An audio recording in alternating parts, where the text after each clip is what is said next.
اور قرآن کریم پڑھنے کا لطف میں اور آپ کیا جانے. جاؤ ابو بکر صدیق رضی اللہ تعالیٰ عنہ سے پوچھو کیسا قرآن کریم پڑھا کرتا تھا. سارے کافروں نے کھڑے ہو کر کے اعتراض کیا ابو بکر کو ہم زور سے قرآن کریم نہیں پڑھنے دیں گے. ابو بکر قرآن پڑھتا ہے، ہماری عورتیں پر اثر انداز ہوتا ہے، ہمارے بچوں پہ اثر ہوتا ہے. اور مکے کے کافروں کا یہ بیان ہے کہ جب صدیق اکبر قرآن پڑھتا تھا پہاڑ لرز جایا کرتے تھے.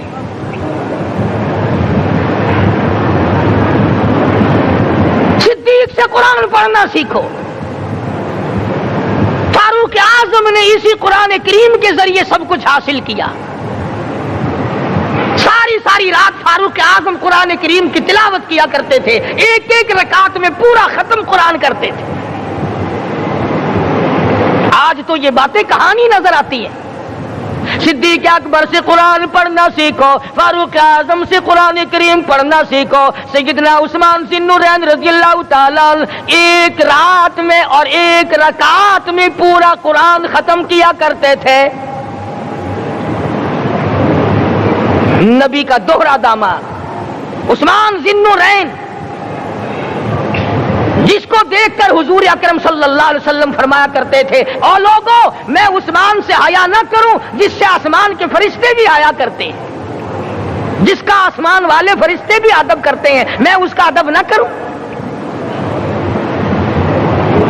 سیدنا علی مرتضی رضی اللہ تعالی عنہ ایسا قرآن کریم پڑھا کرتے تھے.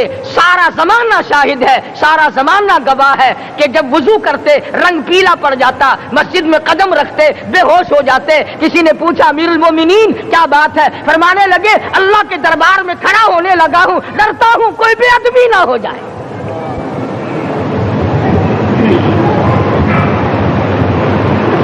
قرآن کریم ان سے پڑھنا سیکھو.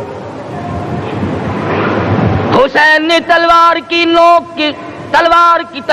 کی چھاؤں میں قرآن پڑھا، نیزے کی نوک پہ قرآن پڑھا. سعید بن مسیب نے تلواروں کی چھاؤں میں قرآن پڑھا. حضرت امام احمد بن حنبل نے کوڑوں کی گونج میں قرآن پڑھا. ابو حنیفہ رحمت اللہ علیہ نے جیل سے جنازہ نکلنے سے پہلے قرآن پڑھا. علامہ ابن تیمیہ نے جیل کے مینارے میں قرآن پڑھا اور کوڑے کھائے.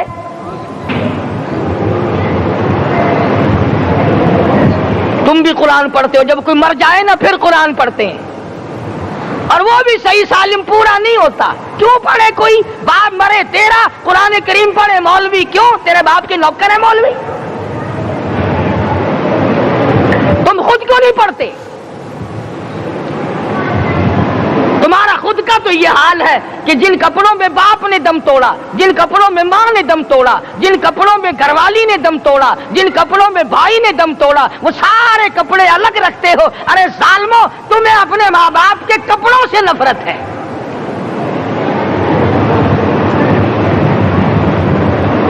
باپ کی دکان سے نفرت تو نہیں، باپ کی چارپائی سے بڑی نفرت ہے. جس بستر پہ باپ دم توڑے تم اس بستر کو نہیں استعمال کرتے.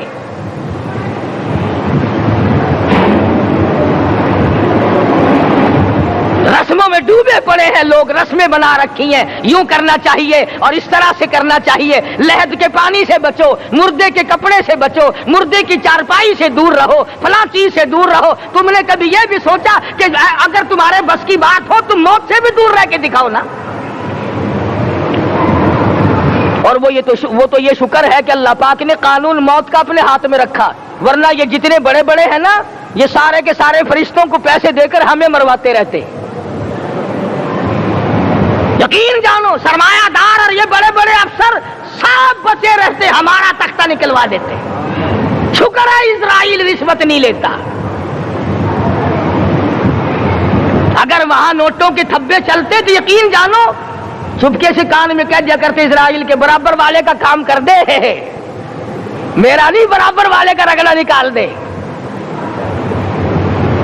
اللہ نے نظام اپنے ہاتھ میں رکھا پھر بھی لوگ نہیں ڈرتے. فرمایا تبارک الذی بیدہ الملک، تمام برکتیں اس ذات کے ہاتھ میں ہے جس کا ملک میں راج ہے. وَهُوَ عَلَى كُلِّ شَيْءٍ قَدِيرٌ، ہر چیز پہ وہ قادر ہے.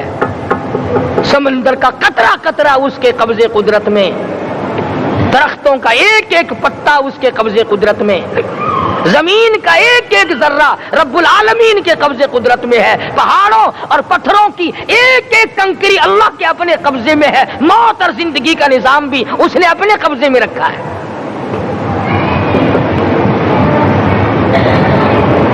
قرآن کریم ان سے پڑھنا سیکھو اگر کسی نے پڑھنا ہے. مجد الفسانی سرہندی رحمت اللہ علیہ جب قرآن کریم پڑھا کرتے تھے تھوڑا سا پڑھتے پھر بے ہوش ہو جاتے. شاہ ولی اللہ نے مار کھا کر قرآن کریم پڑھا، شاہ عبدالعزیز کے دونوں ہاتھوں کے انگوٹھے کھینچ کر نکال دیے گئے مگر قرآن پڑھا. مولانا شاہ اسماعیل شہید رحمت اللہ علیہ کو بالا کوٹ میں ٹکڑے کر دیے گئے مگر اللہ والے نے قرآن کی تلاوت نہ چھوڑی.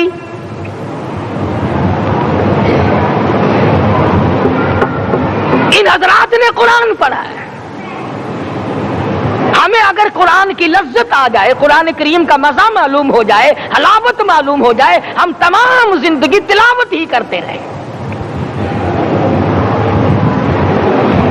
حضرت لاہوری رحمت اللہ علیہ رات دن تلاوت کیا کرتے تھے.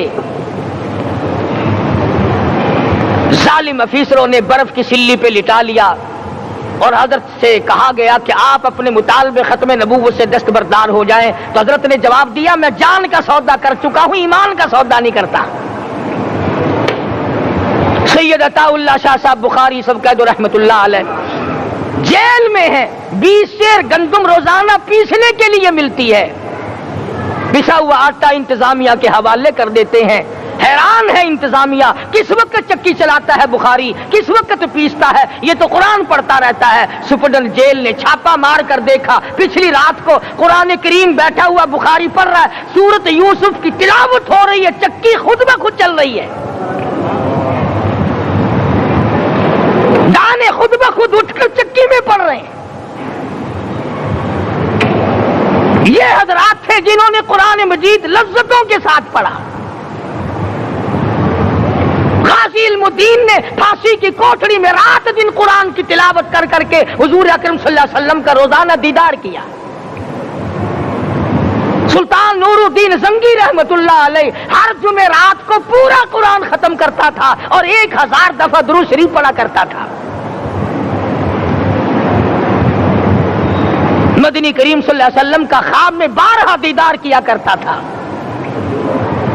سلطان عالمگیر رحمت اللہ علیہ مغلیہ خاندان کا چشم و چراغ ہے، بادشاہ وقت ہے، قرآن مجید کا حافظ بھی تھا، مفسر بھی تھا، اور مدنی کریم صلی اللہ علیہ وسلم کی 5000 حدیث پاک عالمگیر بادشاہ کو زبانی یاد تھی. اور اتنا اچھا مسلمان آدمی تھا کہ ساری زندگی میں تہجد کی نماز قضا نہیں کی. ساری زندگی میں بادشاہ تہجد پڑھا کرتے تھے، آج تم 2 ٹکے کے آدمی تہجد نہیں پڑھتے. یہی وجہ ہے کہ ہم آج کافروں کے سامنے مرغوب ہیں، مغلوب ہیں، ان سے دبے ہوئے ہیں. کبھی اسرائیل فلسطینیوں کو مارتا ہے، کبھی لبنان کو مارتا ہے، کبھی شام پہ چڑھائی کرتا ہے. یہی وجہ ہم نے قرآن چھوڑا، اللہ پاک نے اپنی رحمت کی چادر ہمارے سر سے اتاری. قرآن کریم کی لذت ان لوگوں کو ملی جنہوں نے ہر موڑ پہ تلاوت کی. صحابہ کرام رضوان اللہ تعالی علیہ مجمعین میں سے ایک رات ایسی آئی، حضور صلی اللہ علیہ وسلم نے فرمایا کہ آج ہماری پہرے داری کون کرے گا. 2 انصاری جوان اٹھے اور وہ کہنے لگے کہ ہم کریں گے. چنانچہ حضور صلی اللہ علیہ وسلم نے ان کو پہرے دار بنا دیا. کمال کی زندگی صحابہ کرام کی، کوئی کسی کی کوٹھی کی چوکیداری کرے گا، کوئی کسی کے بنگلے کی چوکیداری کرے گا، کوئی غلہ منڈی کی چوکیداری کرے گا، کوئی سبزی منڈی میں چوکیداری کرے گا، کوئی کپڑا مارکیٹ میں چوکیداری کرے گا، کوئی لوہا مارکیٹ میں چوکیداری کرے گا۔ یہ انصاری جوان کتنے خوش نصیب ہے جو کالی کملی والے کے لشکر کی چوکیداری کر رہے ہیں۔ دونوں نوجوانوں نے آپس میں مشورہ کیا کہ بھئی جاگنا تو ویسے بھی ذمہ لگ گیا، تو سو جا میں جاگتا ہوں۔ چنانچہ جاگنے والے نے سوچا کہ خالی جاگ کر کیا کروں گا، قرآن کریم کی تلاوت کروں اور نماز کی نیت باندھ کر تلاوت کروں تاکہ پروردگار عالم راضی ہو جائے۔ فرمایا فاذکرونی اذکرکم واشکروا لی ولا تکفرون،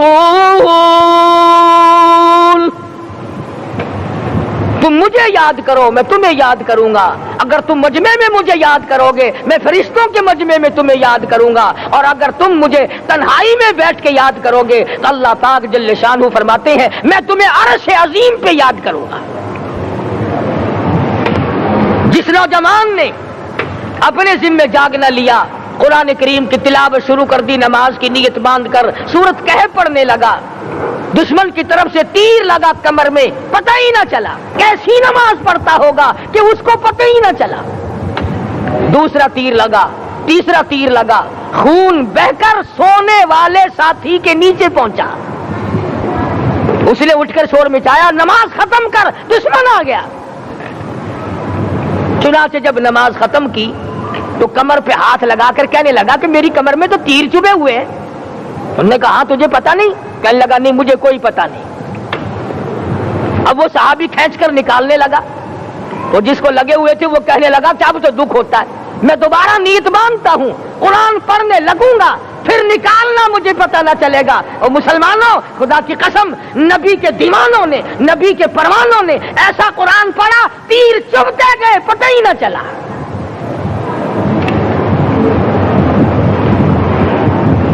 میرے نبی تیرے نبی ساری کائنات کے نبی، عرشیوں کے نبی فرشیوں کے نبی مدنی کریم صلی اللہ علیہ وسلم نے ایک ایک وقت میں 15 دن درختوں کے پتے چبا کر خدا کا قرآن پڑھا۔ آج ہم لوگ مکھن کھا کر قرآن نہیں پڑھتے۔